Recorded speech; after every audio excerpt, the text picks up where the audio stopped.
videos, guys. Looks like Knight's getting desperate. He must know that the next waifu I'm going to talk about is truly diabolical. And you want to know what makes it diabolical and one of the most perverted waifus in fiction? The fact that I, the man next to you, the FBI, and even your dog, yes, Fido too, we all know with 100% certainty that this waifu is in your search history. Don't deny it.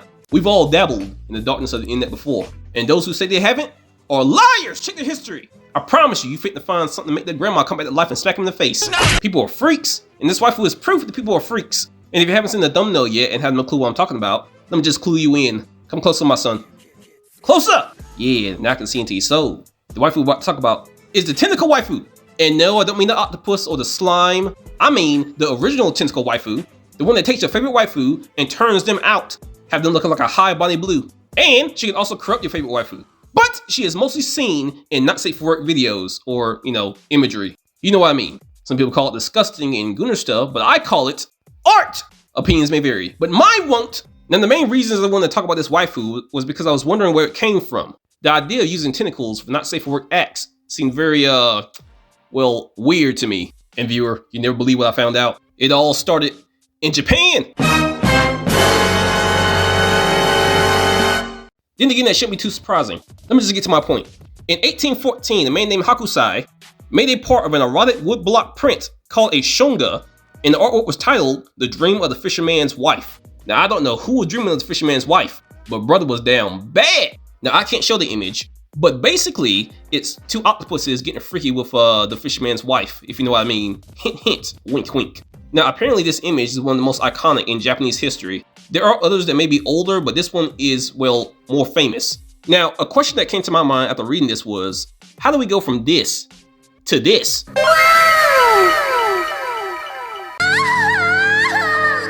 The answer is quite simple, actually. With the power of imagination. Let me explain. Apparently in the 1980s, the use of tentacle creatures in Japanese erotica largely originated as a creative way for artists to circumvent strict Japanese censorship. Certain laws apparently at this time prohibited the explicit depiction of human body parts and now specifically to get around these laws, an artist named Toshi Amida began showing monsters with tentacles in his works. And surprisingly enough, this worked.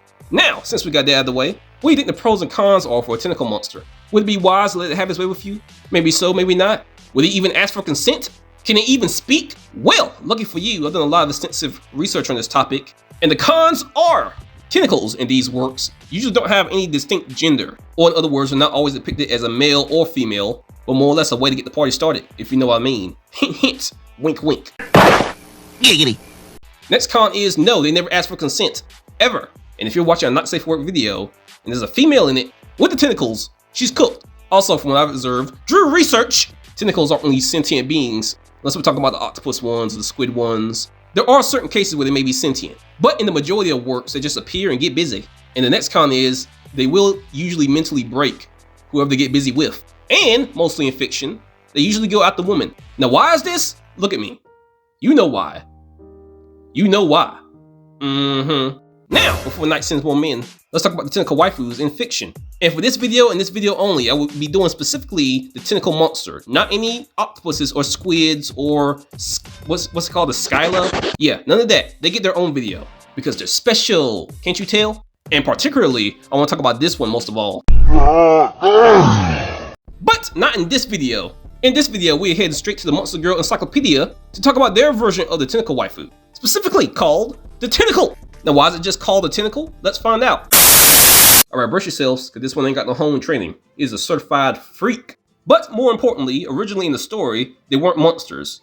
Before they were monsters in the story, they were grotesque plants, known as tentacle plants that grow in clusters in the monster realm. But after building up enough mana, or mana is probably pronounced mana, and while continuously and enviously watching people do the nasty, they eventually became monsters.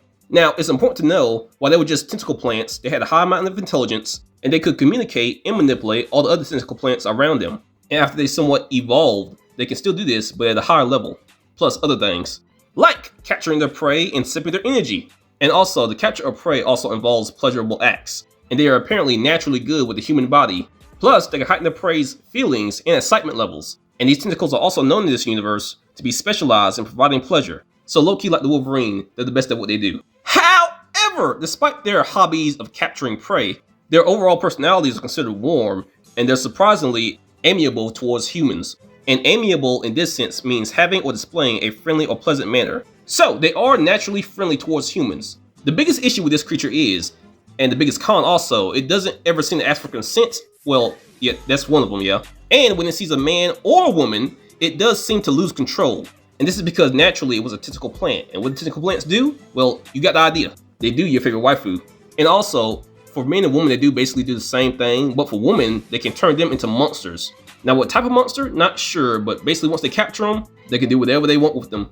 Basically, these creatures lose control of themselves to the point where their natural tentacle instincts awaken. Now, since as tentacle plants, they usually attack women, when it comes to attacking men in this newer form, or more or less a man who strikes their fancy, they will hesitate to attack because they are shy, and they won't be able to bring themselves to act. However, this shyness won't last long because once she gets going, how do I say this? She gets going, and she's not letting go. This creature loves pleasing men, and once she grabs you, you won't be able to resist. Now, if it ever gets to the point where the creature acknowledges you as her husband, then things literally go to the next level. She won't be satisfied anymore with just regular stuff. Oh no, she's gonna literally squeeze the life out of you. And even when you're both not doing the nasty, she may still grasp onto you like a parasite. This is a con because honestly, this isn't even a relationship. This is just constant freakiness, you know, forever. This waifu is very, very, very clingy. And I mean, literally, she may never let you go. A pro here is though that she'll always make you feel good, which is, you know, that's good, right? That's good. I can be happy with that. And this waifu is not evil and it does not eat people or even necessarily kill them. Her diet consists of the essence of human men.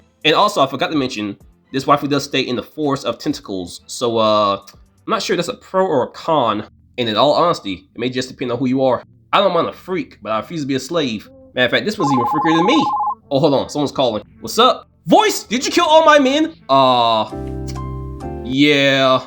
You bastard, they all had children. Man, f them kids, they should've stayed at home. This isn't over, Voice. I mean, well, I could just hang up, so it kinda is. You better not hang up this. Yeah, he'll never find me. Now tell me your thoughts in the comments, and you guys have a great day. Bye.